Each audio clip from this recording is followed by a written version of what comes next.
Crossover. ये दो terms हम पढ़ेंगे कि क्या हैं और किस तरह से हम। माय डियर स्टूडेंट्स, इस टॉपिक के अंदर हम ब्रीफली डिस्कस करेंगे about crossing over and crossover. ये दो टर्म्स हम पढ़ेंगे कि क्या हैं और किस तरह से हम इनको रिलेट करते हैं। सबसे पहले मैं आ रहा हूं टूवर्ड्स द क्रॉसिंग ओवर, और क्रॉसिंग ओवर की ये डायग्राम हमारे पास मौजूद है।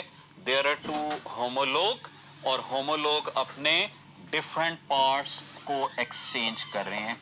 यहीं से आपने इसकी डेफिनेशन को याद रखना है कि क्रॉसिंग ओवर हम किसको कहेंगे? It is exchange of chromosomal segments.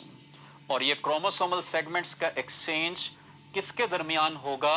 Between the non sister chromatids. जैसे कि इस क्रोमोसोम में हम देख सकते हैं कि ये हमारे पास सिस्टर क्रोमाटिड्स मौजूद हैं और इनको हम कहेंगे नॉन सिस्टर क्रोमाटिड्स। तो एक्सचेंज किसके दरमियान होगा? Between the non sister chromatids. And this exchange actually involves the reshuffling of alleles, यानी सेम अलील्स आपस में रीशफल कर रही होंगी। कि सपोज कर लें कि अगर यहां पर डोमिनेंट फॉर्म्स मौजूद हैं, यानी हम कह सकते हैं कि कैपिटल ए और कैपिटल ए, और यहां पर स्मॉल ए और स्मॉल ए मौजूद है। ये पेरेंटल क्रोमोसोम है यानी पैटर्नल, ये मैटरनल क्रोमोसोम है। तो जब ये अपने पार्ट्स को एक्सचेंज करेंगे तो यहां पर कॉम्बिनेशन चेंज हो जाएगा, यानी इधर स्मॉल ए आ जाएगा और इधर कैपिटल ए आ जाएगा। सो इस कॉम्बिनेशन चेंज होने के बाद यहां पर दो डिफरेंट कॉम्बिनेशंस बन गए, different from the parents.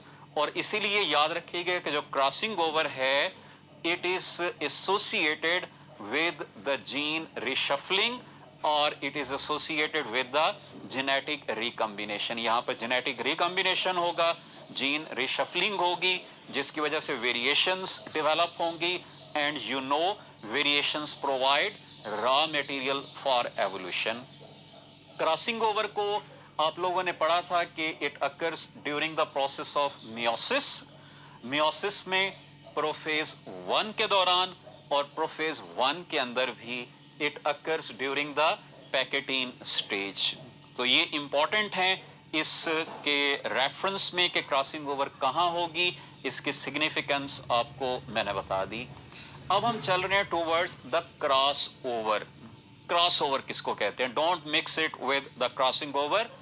Cross over को हम रिकॉम्बिनेशन फ्रीक्वेंसी का नाम भी देते हैं। और रिकॉम्बिनेशन फ्रीक्वेंसी हम किसको कहेंगे? It is calculated by back cross, और इसका ये फार्मूला होगा कि recombination frequency is equal to recombination types divided by sum of all combinations. और अगर हम इसको 100 के साथ मल्टीप्लाई करेंगे तो हमारे पास ये फ्रीक्वेंसी परसेंटेज के अंदर आ जाएगी। यानी फ्रीक्वेंसी हम अगर 0.6 लिख रहे होंगे तो जब परसेंटेज में कन्वर्ट करेंगे इट विल बिकम 60%। मैं इसका एक रिलेशन आपको यहां पर समझा दूंगा कि रिकॉम्बिनेशन फ्रीक्वेंसी की वैल्यू ज्यादा या कम होने से हमें क्या क्या इंफॉर्मेशन मिल रही होगी। तो ये हमारे पास दो एग्जाम्पल्स हैं, हम इनको कंपैरिजन में देखेंगे। और उन दो एग्जाम्पल्स में एक तरफ मैंने रिकॉम्बिनेशन फ्रीक्वेंसी वैल्यू ली है 1%, दूसरे केस में ली है 20%।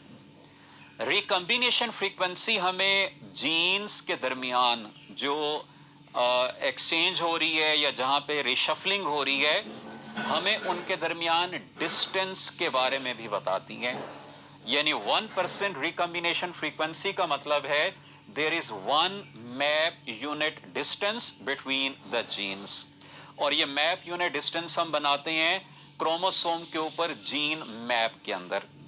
20% फ्रीक्वेंसी का मतलब होगा there is 20 map unit distance between the genes. अब 1 मैप यूनिट डिस्टेंस का मतलब है कि genes are close to each other.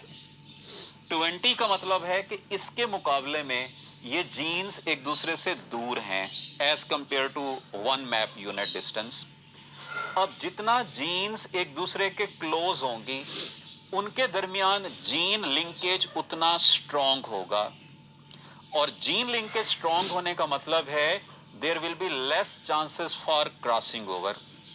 अगर क्रॉसिंग ओवर के चांसेस कम हैं तो हम कहेंगे कि कम वेरिएशंस प्रोड्यूस होंगी और कम चांसेस होंगे एवोल्यूशन के।